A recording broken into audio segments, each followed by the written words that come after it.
Wowzers. That was the main event right there. That was great. That was good.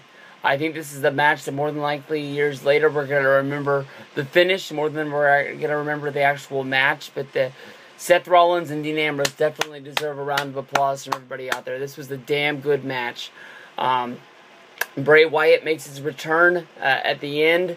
Basically, as Ambrose looks like he's about to go for the win, he has Rollins' head down on some cinder blocks in the center of the ring, and it looks like he's going to be going for a curb stomp of his own, and then he'd be going for the 1, 2, 3. All of a sudden, the lights go out in some sort of thunderous chant that I couldn't really understand on my television.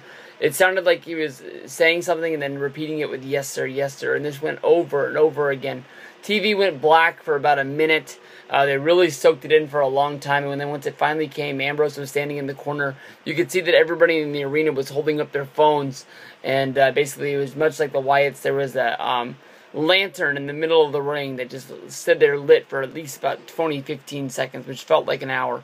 And then finally smoke started pouring out of the bottom, much like when Paul Bear would open up the urn and light would pour out from the top and it would shine all over the arena. The smoke just kept on coming out just oh so perfectly, and it was awesome.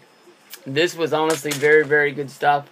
Turn this down so you guys don't hear R-Truth rapping in the background. I don't know if there's going to be a post show or not after this, but they're hyping up these rivalry shows and Monday Night Wars throughout the show tonight. But basically, Bray Wyatt comes from outside of the mist. He basically ambushes Ambrose, just slams him down to the mat, does that backwards crab walk in just something of a way. That was a beautiful main event. It was just really, really, it was a good show all over. There was a few matches that could have been better, and there was some matches that were really, really good. It was really fun to spend this time watching this. Ambrose came down to the ring, basically prepared for war. The ring was stocked with chairs and tables. He came down wearing a backpack that was filled with goodies, duct tape. He had a kendo stick. Basically, when he came down to the ring, he didn't get inside of it. He just climbed up to the top. Rollins came down with his personal security guards, Mercury, and they climbed up to the top, and JB Noble and Mercury basically were told to get Ambrose and bring him down. The fight started. Ambrose had a kendo stick, so he was fighting off both guys. Rollins went up there and attacked him from behind. Man, it's high. I don't know who's going to be out there watching this who was at the show.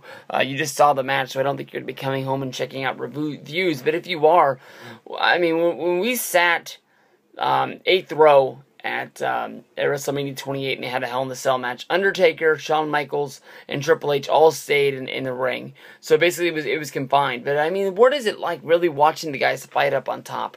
I remember going to a Nitro, which had a Hell in a Cell match, which was under some other name. It was Flair versus Vince Russo. Yes, they had a Hell in a Cell match in WCW. And I remember them fighting up on top for a moment or two. And I had seats like in the hundreds. But what is it like on the floor? I can't wait to ask my buddy Victor, who was at this show, and see what was going down. But they fight around on top, and then basically the match hasn't even started yet. And basically as they're trying to climb down there, they're fighting each other. There's a double bump off of the cell through both of the announce tables, Spanish announce table and American announce table, with JBL, King, and Cole on it. Rest in peace. They're dumb. I'm sorry, not dumb. They're done. It's over. And basically, both of these guys are getting stretchered and carted out. They have neck braces on. They think both of these guys are dead, and basically we're not getting a main event. Finally, from a long, long time, Ambrose gets this shit together, starts fighting all the EMTs off, gets off of his, goes up to the top of the ramp, attacks Rollins, and the fight is on from there. Finally, they get down into the cell. Ambrose orders for the cage door to be locked, and from there, once they get in there, it's on like Donkey Kong, and he's inside, the Devil's Playground. Both guys have a chance to get an advantage in the ring, but it was Rollins getting a curb stomp, and then there was some fighting back after that.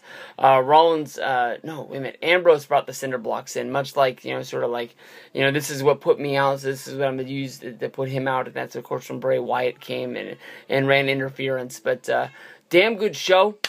Clap, clap, claps all around. Damn good match. Bray Wyatt, put it into a very good sort of situation. Bray Wyatt versus Dean Ambrose is something that I think could help, elevate both guys. Bray Wyatt is in some desperate need of some help. He hasn't had a good sort of feeling around him since WrestleMania, losing to John Cena. So we're going to have to see. It's going to be a fun one.